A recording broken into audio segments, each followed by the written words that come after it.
The next chapter of our conference explores the powerful intersection of brain health, artificial intelligence, innovation, and economic growth.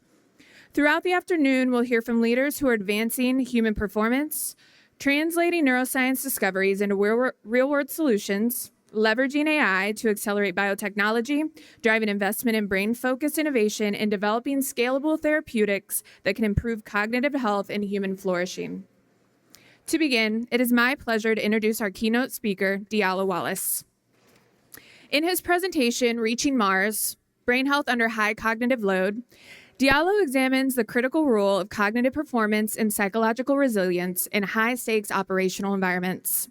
As military personnel face increasingly complex and information-rich missions, brain health has become essential to readiness, adaptability, decision-making, and mission success. His work highlights how advances in neuroscience, performance optimization, and resilience training can help individuals perform effectively under pressure while offering valuable lessons that extend well beyond the military to healthcare, industry, education, and other high-performance sectors. His keynote today serves as the perfect foundation for our afternoon discussions.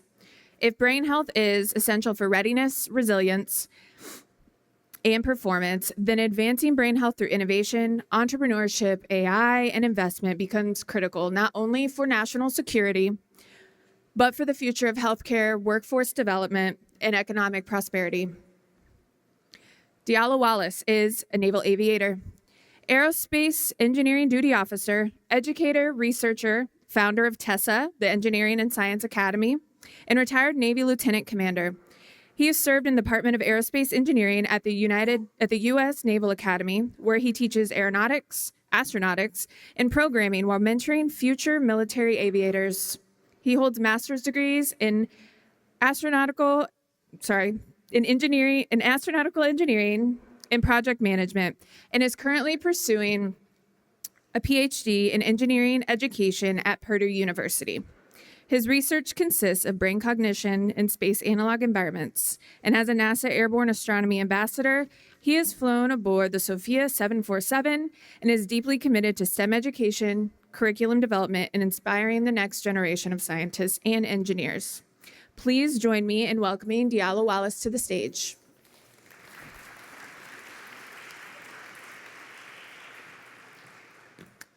Thank you, Brenna. Appreciate that. Good afternoon, everybody.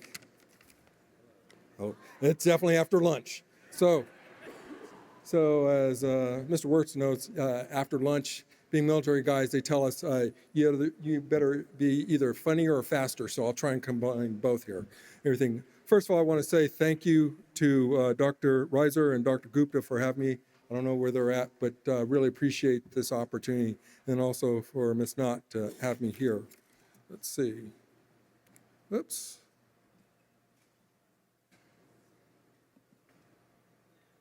Well, technical difficulties already. Look at that. Hold on one second.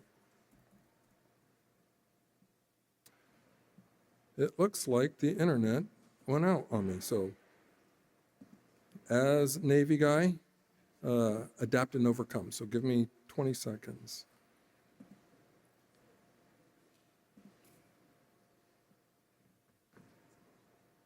Better song and dance here. And I don't know if Miss Gabriella is available. It looks like the internet has gone out.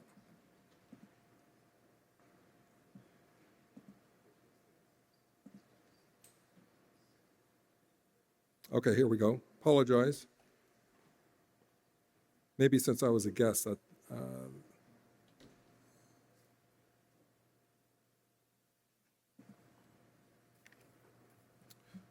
oops.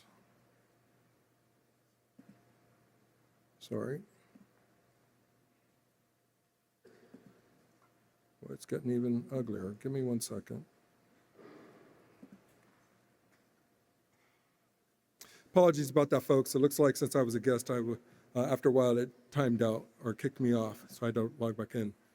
So I'm going to be talking about some of the efforts that I'm doing in terms of brain health under high cognitive loads. And I want to give you some context first.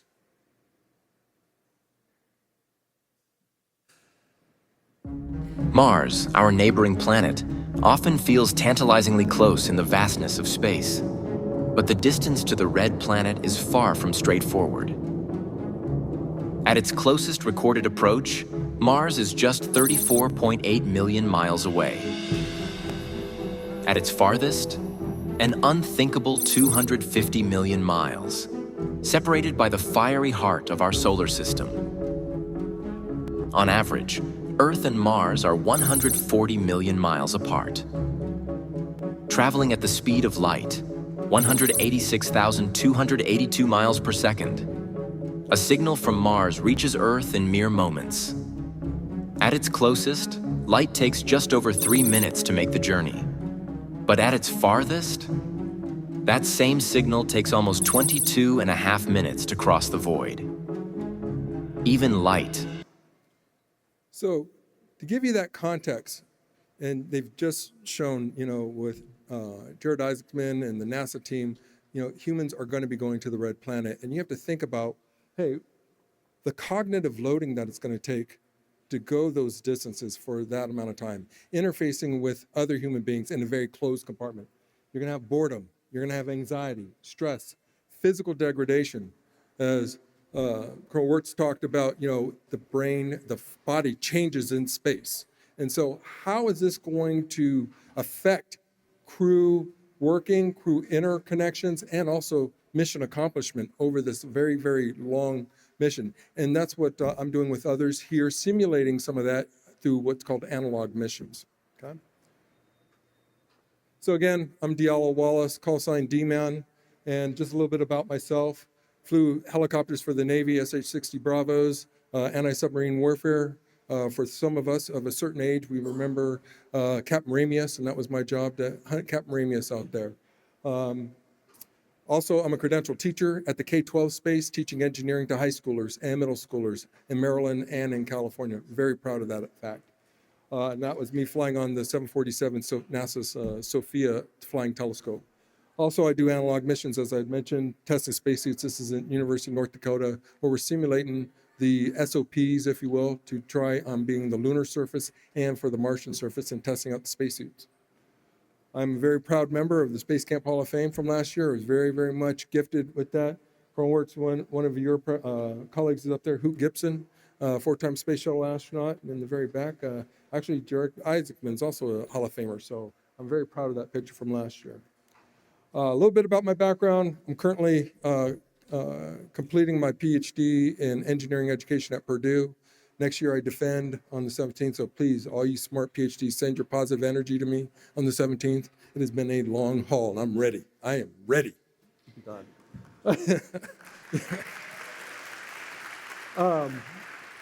So yes, I taught aerospace engineering at the Naval Academy. I'm an orbital analyst, Katherine Johnson kind of stuff. And I'm interested in the intersection of the space domain, economy, and also brain health. We're talking a lot in space about the technology, but I think that there needs to be some dialogue, especially with you smart people, to talk about, hey, what are the requirements from a brain standpoint, health standpoint, to enable us to be effective in space for long duration missions, like what the purpose of the ISS is. Well, going to Mars and even further, there's going to be these questions, and I think that you all have a very rich future in deciding on requirements, thresholds, and also opportunities. So flying for the Navy had high cognitive loads, very, very high cognitive loads. Large amounts of data from systems of systems. I liken it to, and Colonel Wirtz can back me up on this, it's like having 25 children talking to you simultaneously. And they all feel like they are the most important thing at the time. And how do you compartmentalize and decide what's important at that time, and something that may be important 1 minute later, you have to hold. And so that's when you start looking at multi-crewed systems and how to do division of focus in the cockpit. And that is very, very taxing. A 3-hour mission, I'd come back and I was physically tired, but even more so mentally fatigued that, hey, you got to get back in the cockpit and do it all over again, especially during the 9/11. I'm a 9/11 guy. So systems of systems, I'm hoping from a systems engineering standpoint that companies are coming to you and asking you, hey, how can we make this effective cognitively for the user base. And if not, feel free to point some things out or become a part of their teams to address some of those issues, because like the F-35 produces so much data, so much metadata, it can be overwhelming. So trying to process all that data while I'm aviating, flying, got to fly in the air, keep the bird up. I got to navigate, get from point A to point B. I'm real proud of this picture. This is 2 weeks after 9/11. So yeah, I am that old. But in the background, it's hard to see San Diego, but we were heading Hayes Gray underway. So, and then communicating. It's not just in the little bubble of the cockpit. I need to be able to communicate with other aircraft, other ships. So now a division of assets, and just, again, the high cognitive load to be able to tell someone, hey, I need you to get on the radio, let them know we're coming so that we don't get shot down. Okay. So a lot of times people ask me what it's like flying for the Navy, especially as a helicopter guy. And so this is Tuesday. Okay, small ship, and the alternative is, hey, I got to make sure that my team knows we get to land on that, because the alternative is landing in that blue stuff. That's really cold, that's got a whole bunch of things called sharks out there. So we're hyper motivated. So now all that cognitive load comes down to really focusing on the goal of landing. And these are our brothers and sisters from Europe who are flying the Lynx helicopter. Now I want to give you context. I want to bring you into the cockpit with me. Okay. This is what it looks like for us. So right now, imagine you and I trying to land on the boat. To give you context, the helicopter's staying still. It's the ship that's moving. And now it's timing, communicating, looking out those sensor data and saying, okay, when should we commit? And that's part of leadership as well. So that's why I said as well, for those of you in the DoD sector, start examining what it's talking about for pilots to deal with all this cognitive overload from the sensor data, okay? And AI isn't gonna be able to do this anytime soon, so, okay? All right.